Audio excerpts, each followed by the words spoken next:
Crie uma formação sustentável. Ela será fundamental para a sua preservação e para a preservação do planeta em que vivemos.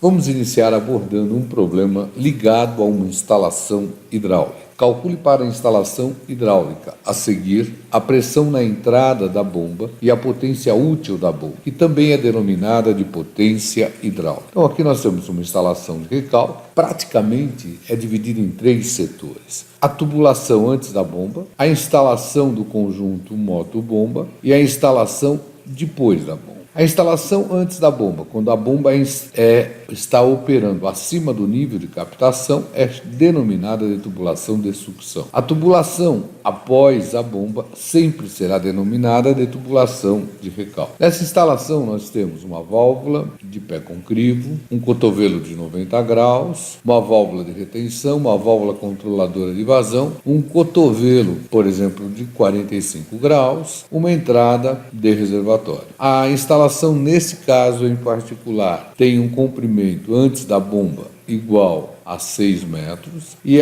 após a bomba na tubulação de recalque um comprimento de 300 metros. Dados somatória dos comprimentos equivalentes na sucção, ou seja, na tubulação antes da bomba, igual a 135 metros. Somatória dos comprimentos equivalentes no recalque, ou seja, na tubulação após a bomba, igual a 188 metros. Coeficiente de perda de carga distribuída médio para a situação que irá operar essa instalação, igual a 0,022.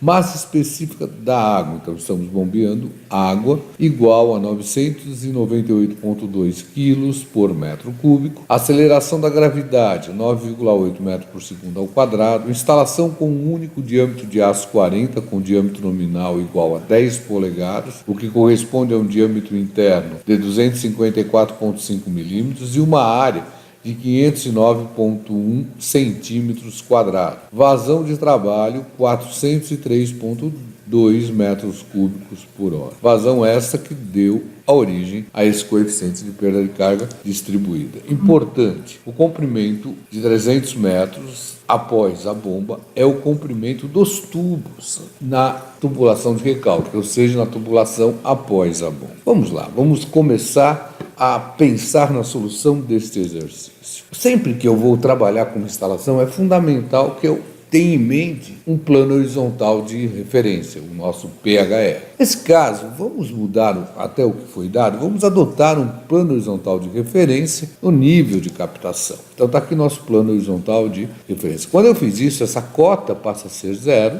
e se essa cota passa a ser 0, essa cota passa a ser 40 metros.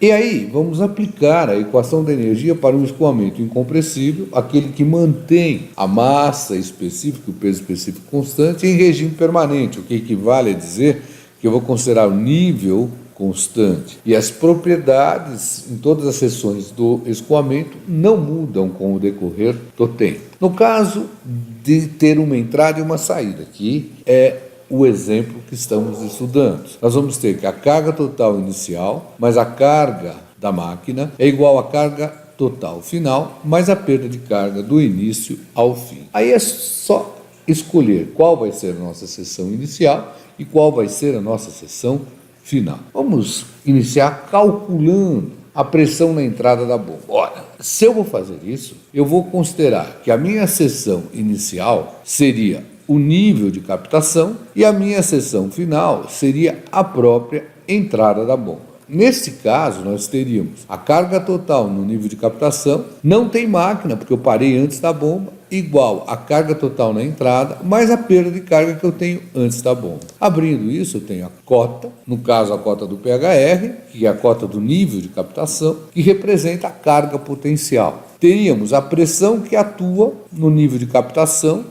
dividido pelo peso específico do fluido, que é a carga de pressão.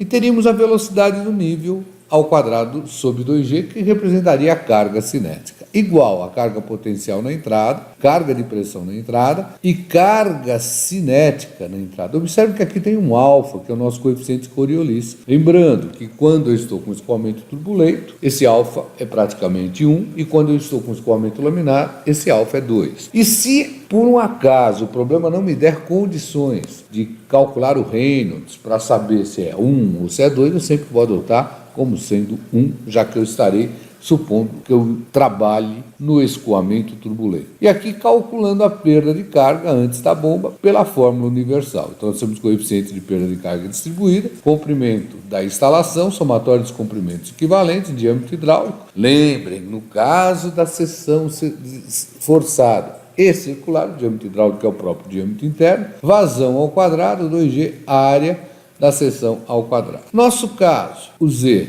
do plano horizontal de referência é 0, já que pertence ao plano horizontal de referência. A pressão que atua aqui é a atmosfera, como trabalhamos na escala efetiva, ela também é 0. E a velocidade é 0, que é condição para se ter o escoamento em regime permanente. Igual, vamos lá, na entrada, a nossa cota seria 2,5, positivo, porque está acima do plano horizontal de referência. Pressão de entrada que eu quero determinar. Massa específica vezes a aceleração da gravidade, que vai me dar o valor do gama. Alfa adotado 1, 2G, mais o F foi dado, 0,022, o comprimento da tubulação é 6, somatório dos L's equivalente, 135, também dados, o diâmetro interno, só que considerado em metros, a vazão em metros cúbicos por segundo, por isso que eu dividi por 3.600 ao quadrado, 2G, 2 vezes 9,8, e a área da seção livre, tá? Esse 10 a menos 4, por quê? Porque eu também estou considerando em metro quadrado. Essa área, lembrem, ao quadrado. Se eu olhar isso, eu vou ficar com 0 igual a 2,5, mais a pressão de entrada, o gama, velocidade de entrada ao quadrado sobre 19,6, mais 301, que é o valor desta conta aqui, que é a perda de carga antes da bomba. Ora, aí eu tenho que lembrar do alemão que vá, só que eu vou sempre com a velocidade média, não esqueçam disso. Então eu tiro que a velocidade média é vazão dividido pela área. Ora, vazão em metro cúbico por segundo, área em metro quadrado. Vou tirar uma velocidade na ordem de 2,2 metros por segundo. Tendo esse valor, substituo aqui, a minha única incógnita passa a ser a pressão de entrada. E daí eu vou tirar que uma pressão de entrada vai ser negativa, menos 56.313,74 newton por metro quadrado ou pascal. Negativa, sim, porque toda vez que eu tenho a instalação da bomba acima do nível de captação e esse está sujeito à pressão atmosférica, eu tenho que ter na entrada uma pressão menor que a atmosfera, já que é a atmosfera que leva o fluido até a entrada da bomba para depois ela poder dar carga ao fluido e esse ser recalcado. Dessa maneira, nós resolvemos o cálculo da pressão na entrada da bomba. Agora, pensando na potência útil da bomba, para isso, eu vou lembrar que a bomba, eu estou considerando um conjunto motor-bomba. O motor é um dispositivo que vai transformar a potência elétrica em potência mecânica, só que ele tem um rendimento. A bomba vai pegar essa potência mecânica e vai transformar numa potência hidráulica. Essa potência hidráulica também é chamada de potência útil da bomba, e ela é calculada como sendo produto do peso específico do fluido que está sendo bombeado pela vazão que passa pela bomba, vezes a sua carga manométrica. Ora, eu tenho o gama, eu tenho a vazão. Para poder calcular essa potência hidráulica, eu vou ter que dar um jeito de calcular a carga manométrica da bomba.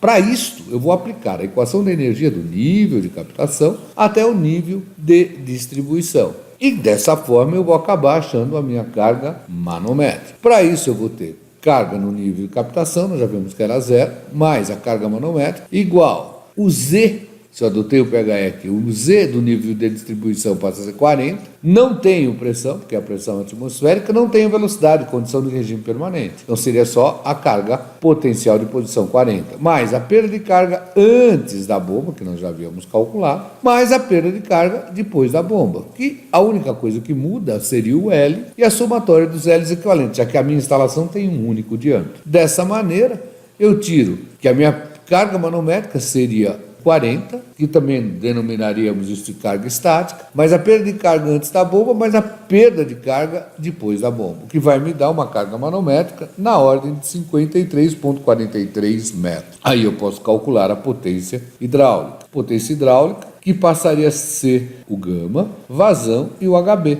que vai me dar 58.535,55 watts.